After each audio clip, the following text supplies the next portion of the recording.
Welcome to NFL Nexus. Today we are diving deep into one of the most confusing teams in the entire league, the Indianapolis Colts. Seriously, this is a franchise that seems to be doing everything right, building a phenomenal culture, developing talent, and yet they are staring down a potential disaster. We're going to explore how a team can be so smart and so not smart all at the same time. It's a fascinating story. And hey, if you're into this kind of deep dive NFL analysis, do me a huge favor. Make sure you're subscribed, hit that like button, and I really want to know what you think, so drop your take on the Colts' future in the comments below. So let's just get right to it.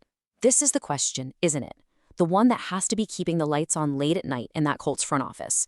How is it even possible for one team to have a future that looks so promising and at the exact same time, so incredibly bleak? It's a paradox. You know, on one hand, you've got this masterclass in how to build a team. They're scouting, they're developing, they're nurturing talent, not just on the field, but on the coaching staff too. But on the other hand, you have this cautionary tale, a huge franchise-altering swing and a miss at the single most important position in all of sports. And to really get a handle on where the Colts are headed in 2026, we have to unpack this contradiction. Okay, so let's start with the good news. And believe me, it is really, really good news. The coaching staff. Indianapolis kind of quietly has turned itself into a legitimate coaching factory. This is a place where smart football minds are brought in, they're given the tools to grow, and they're developed into future leaders. And this isn't some local secret anymore. Oh no, the rest of the league is paying very close attention. And the ultimate proof? Just look at the upcoming Senior Bowl. You know, the biggest showcase for college talent trying to get to the pros. When your assistant coaches get handpicked to go down there and lead the next generation of NFL stars, that's like a giant league-wide stamp of approval on how you run your organization. And look, we're not just talking about one guy getting a nice little pat on the back here. The Colts are sending a whole crew. You've got Diego Ortiz, their offensive Dungy fellow, who's going to be working with the running backs. You've got Chris Watt, the assistant O-line coach, who'll be in charge of the big guys in the trenches. And then flipping over to the defense, you have Cato June mentoring the linebackers. What this tells you is that their success isn't just one guy, it's not a fluke. It's a philosophy of development that runs through the entire coaching staff on both sides of the ball. It's deep and it's real. I really want to zoom in on Diego Ortiz for a second because his story is just fantastic. He's part of the Tony Dungy Diversity Coaching Fellowship, which, by the way, is an incredible program named after the legendary Colts coach designed to find and elevate the next wave of great minority coaches. And Ortiz's impact in Indy, it's been immediate and it's been electric. He has been the guy pulling the strings, the architect behind this reborn Colts running game, transforming it from just a solid part of their offense into one of the most dangerous and productive rushing attacks in the entire league. Let's talk numbers, because they don't lie. 1,585 rushing yards. I mean, come on. A running back doesn't just stumble into a season like that. That isn't just Jonathan Taylor being good. This is a monumental leap. This number represents a perfect fusion of world-class athletic talent and just brilliant, detailed coaching. It tells you that a coach like Ortiz isn't just on the sideline yelling, "Run over there." He's in the film room, he's on the practice field, refining Taylor's vision, sharpening his footwork, making his decisions at the line of scrimmage a split second faster. That's how you take an already great player and turn him into an absolute monster who can take over a football game all by himself.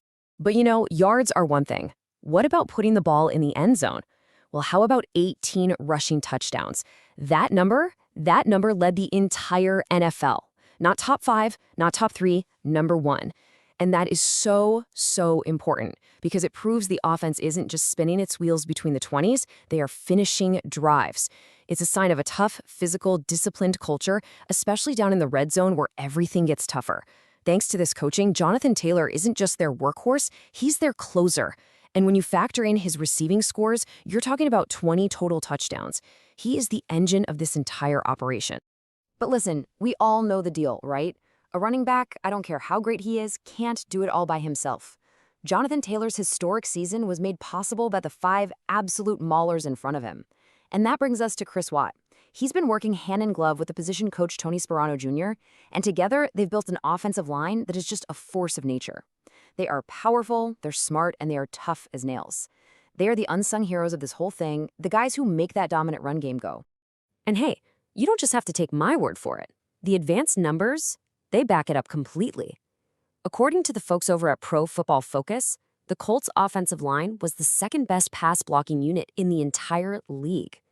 Just let that sink in for a second. Number 2. And then in the run game, still elite, a top 10 unit. But here's the crazy part, the detail that really shows you how good the coaching is. They put up these incredible numbers while guys were getting hurt all season long. They had a revolving door on that O-line. That right there is a sign of phenomenal coaching. Watt and Sperano had built a system where next man up isn't just some cheesy motivational poster, it's how they actually operate. All right, so the offense is humming thanks to great coaching. But what about the defense? Well, that same commitment to excellence is over there too, and his name is Cato June. And his story? I mean, this guy is the Colts. He's not just some hired gun, he's a former player who won a Super Bowl ring with this very team. He knows what the standard is because he lived it. He understands the culture from the inside out. Now, the linebackers have been a bit of a work in progress, but having a guy like Cato June in that room, someone who has literally done it all at the highest level, you just can't put a price on that kind of mentorship for young players. His trip to the Senior Bowl just confirms what the Colts already know. He's a huge asset. So let's recap. We have a coaching staff that other teams are jealous of. We have clear evidence of a healthy, smart, forward-thinking organization.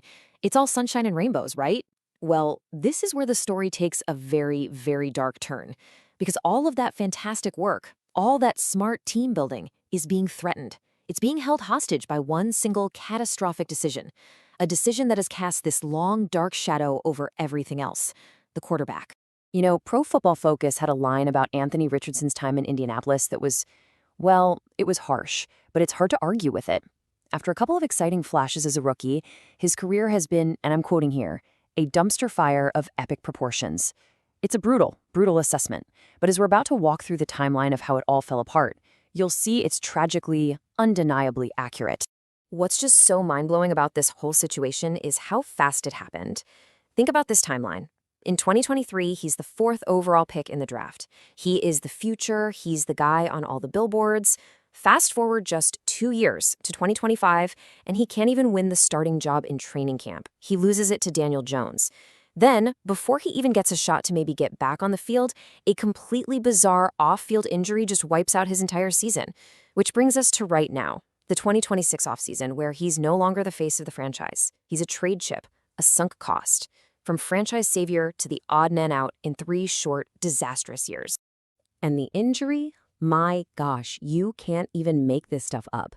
This wasn't some heroic moment on the field, getting hit by a 300-pound defensive lineman. It was a freak accident with a resistance band during a workout. A resistance band.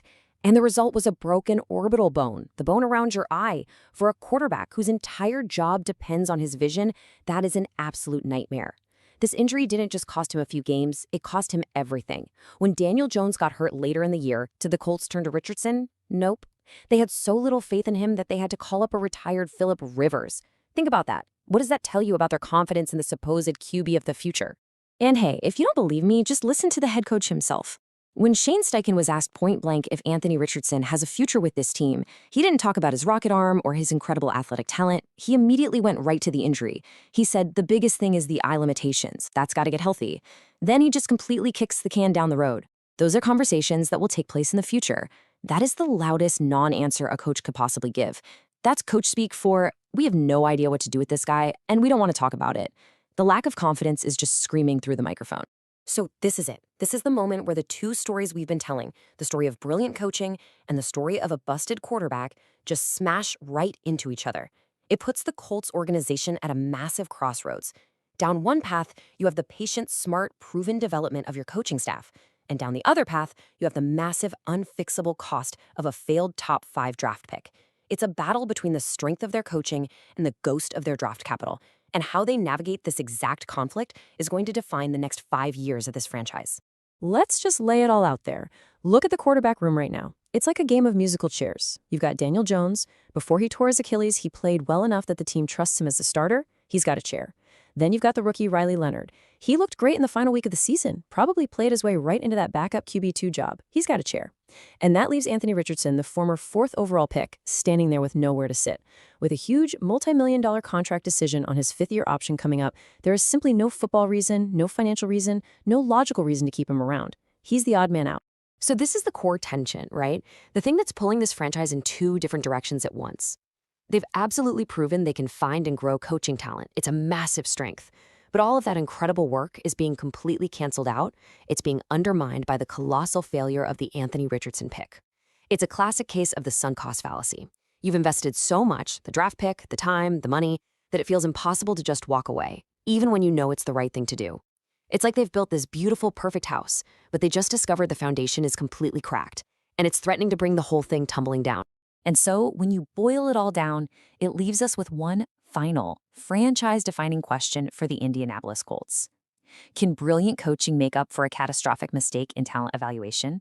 Can an organization be smart enough in every other area to survive a whiff this big, at the most important position in all of professional sports? Or is the hole left by a franchise quarterback bust just too deep, too dark for even the best coaching staff in the world to climb out of? The answer to that question is going to decide everything for the Colts. And honestly, it's going to be a fascinating case study for the entire league. It is a truly fascinating dilemma, and we're going to be following every single twist and turn of this story right here on NFL Nexus. And hey, if you want to support the channel and help us keep making these deep dives, a really great and fun way to do that is by checking out our exclusive coloring books. They are perfect for kids, grandkids, heck, get one for yourself. I won't judge.